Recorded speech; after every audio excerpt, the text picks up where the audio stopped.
Howdy, this is Will Buchanan. I'm walking all the way across the country to New Hampshire for more freedom on a project called the Walk for Liberty.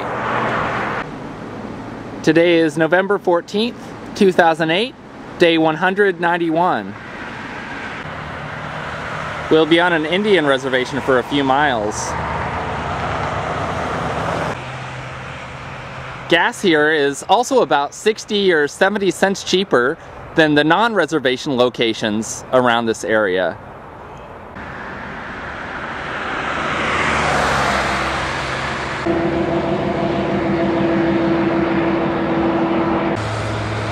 As I've been walking through this Seneca Indian reservation, I've seen several references to preserving the treaty with the New York State government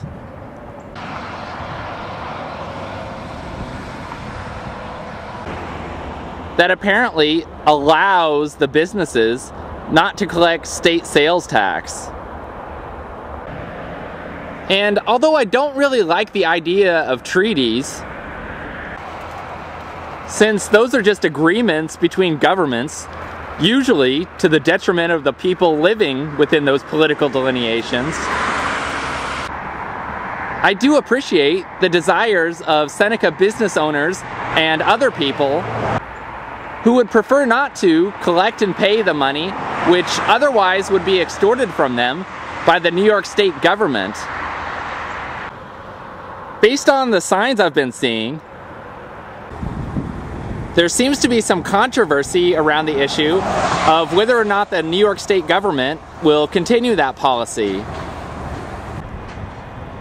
I'm sure the fact that there are no New York State sales taxes collected within the Seneca Indian Reservation is quite a sore point among the bureaucrats and politicians in the New York State government.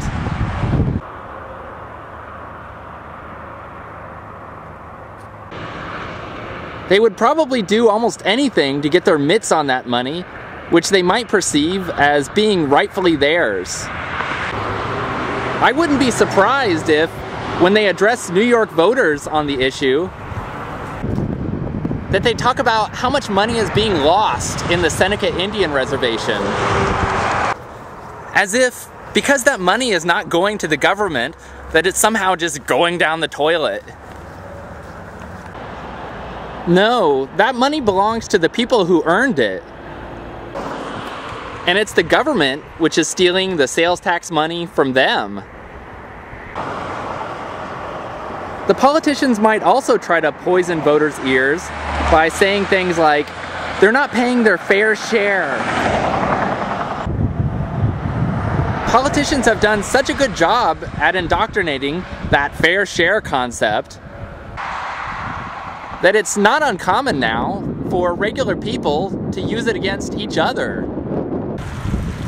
For example, if someone finds out that their neighbor is being a little creative with the 1040 form so that they don't have to pay as much in federal income taxes,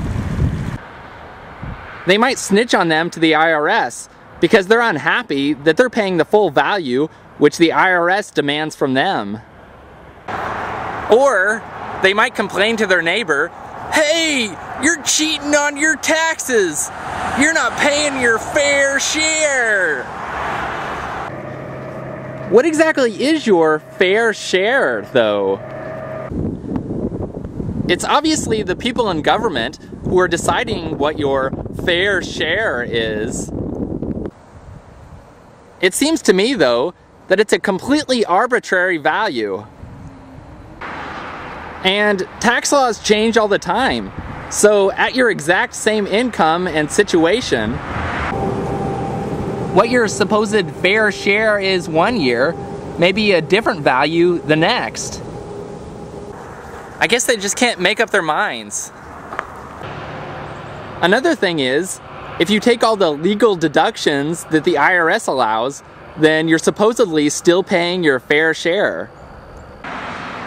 But if you miss certain deductions or credits that you could have taken, does the IRS on its own return money to you? No, of course not. So apparently that's your new fair share. let's look a little deeper underneath this fair share concept. What does it really mean to pay your fair share?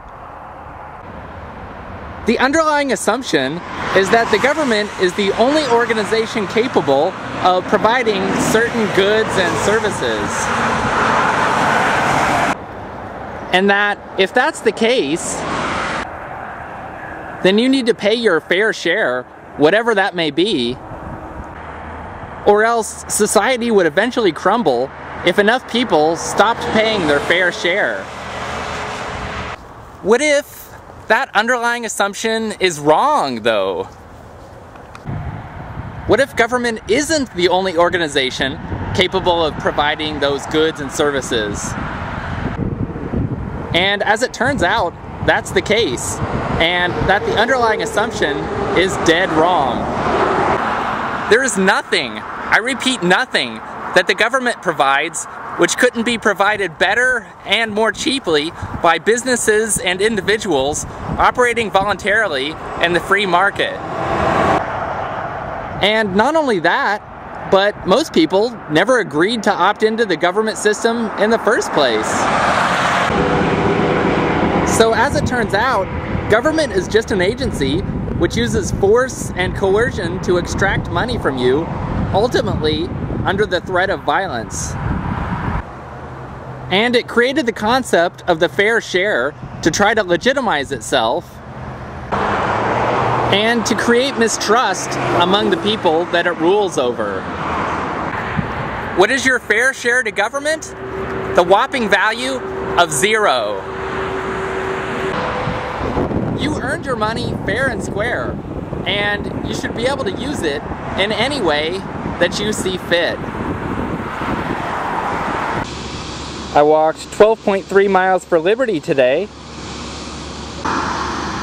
and here are my GPS coordinates. If you do any of your shopping online and you purchase through amazon.walkforliberty.com, then the Walk for Liberty will receive a percentage of your purchase price. Again, that's amazon.walkforliberty.com. This is Will Buchanan, signing off.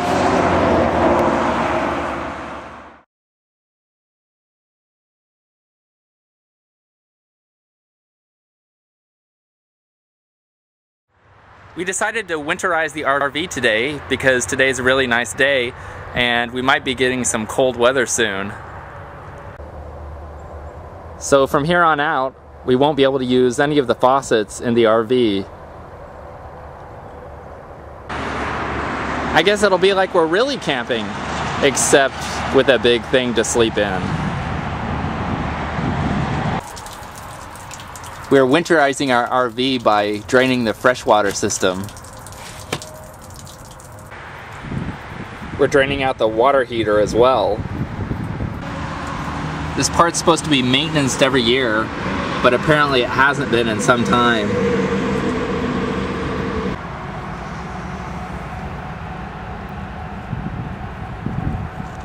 We're taking showers in this.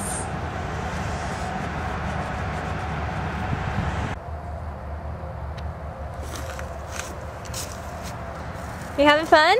Yeah. What does it look like? Toxic gunk. Can you save some for dinner? Sure.